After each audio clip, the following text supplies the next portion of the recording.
Welcome back. आज के इस वीडियो में हम लोग प्रॉमिस देखने वाले हैं। तो प्रॉमिस होता क्या है कि सपोज़ कोई भी ऐसा मेरा कोड जो कि फ्यूचर में एग्जिस्ट करने वाला है या फिर फ्यूचर में होने वाला है, ठीक है? और एक बार जब फ्यूचर वाला कोड एग्जीक्यूट हो जाए तब उसको फिर हम लोग वापस से अपने कोड में शो कर सकते हैं, ठीक है?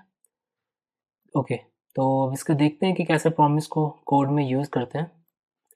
तो कुछ इस तरह से आपका सिंटैक्स है। तो यहाँ पे आप देख सकते हैं, यहाँ पे मैंने एक न्यू ऑब्जेक्ट क्रिएट किया है यूजिंग प्रॉमिस कंस्ट्रक्टर, और मेरा प्रॉमिस कंस्ट्रक्टर एक फंक्शन लेता है जिसमें कि पैरामीटर मेरा रिजॉल्व और रिजेक्ट है। तो देखते हैं इसको कोड में। ओके, तो मैं कुछ इस तरह से अपने टेक्स्ट एडिटर में आ गया हूँ। तो अब देखते हैं कि जावास्क्रिप्ट में होता क्या है प्रॉमिस। तो मेरे पास दो टाइप के कोड होते हैं। एक तो प्रोड्यूसिंग कोड, जो कि यहाँ पे लिखा है मैंने जैसे कि फ्यूचर में अकर होने वाला है, ठीक है? और दूसरा कंज्यूमिंग कोड। अब कंज्यूमिंग कोड वो होते हैं जो कि प्रोड्यूसिंग कोड के एंड होने का वेट करते हैं, ताकि उसके जो भी एंड हो जाए तो उसका जो रिस्पॉन्स उनको मिलेगा उसको फिर वो यूज़ कर सकें, ठीक है? तो उनको कंज्यूमिंग कोड बोलते हैं। तो देखते हैं, पहले मैं यहाँ पे प्रोड्यूसिंग कोड यहाँ पे बना लेता हूँ किस तरह से। तो मैं डाल देता हूँ प्रॉमिस इज इक्वल्स टू, यहाँ देख सकते हैं सजेशन में आ रहा है न्यू प्रॉमिस, एक मेरा कंस्ट्रक्टर है। अब यहाँ पे मैं एक फंक्शन डाल देता हूँ इस तरह से, ठीक है? रिजॉल्व और रिजेक्ट। तो हो क्या रहा है, ये बेसिकली मेरे फंक्शंस या मेथड आप उनको बोल सकें। तो प्रॉमिस मेरा एक मेथड लेता है, ठीक है? और मेथड के दो पैरामीटर है, रिजॉल्व और रिजेक्ट।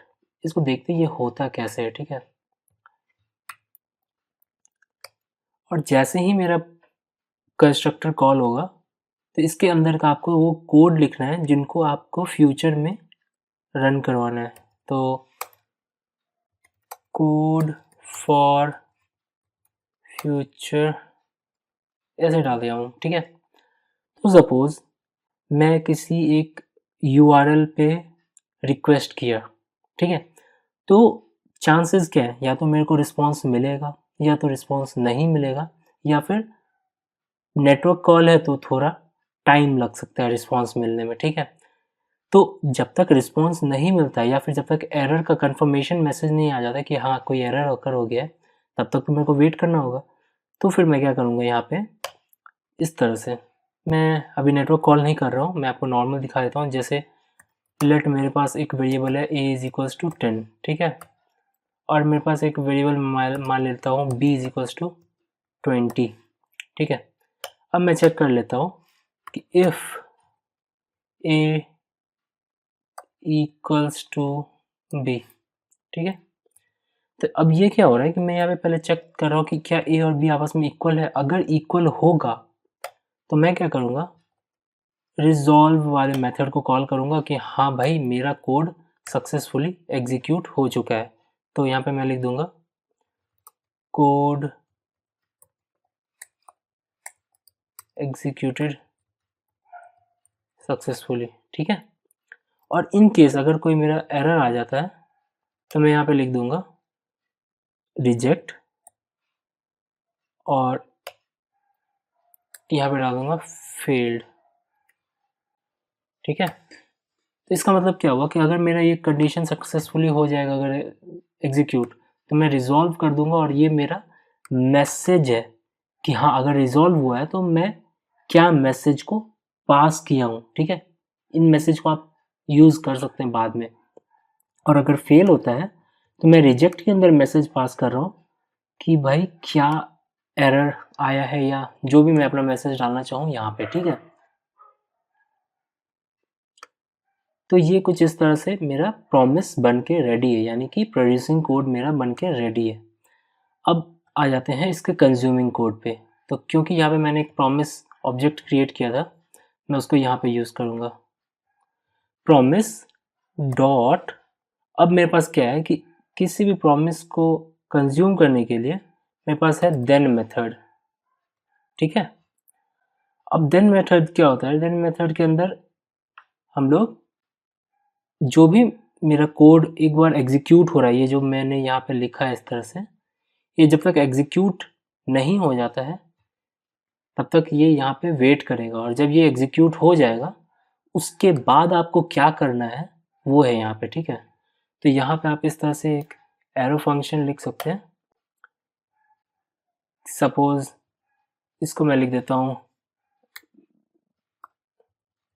सक्सेस मैसेज, ठीक है, क्योंकि अगर सक्सेस हो रहा है तो मैं उसको यहाँ पे सक्सेस मैसेज को क्या करूँगा, कंसोल लॉग कर दूंगा, ठीक है।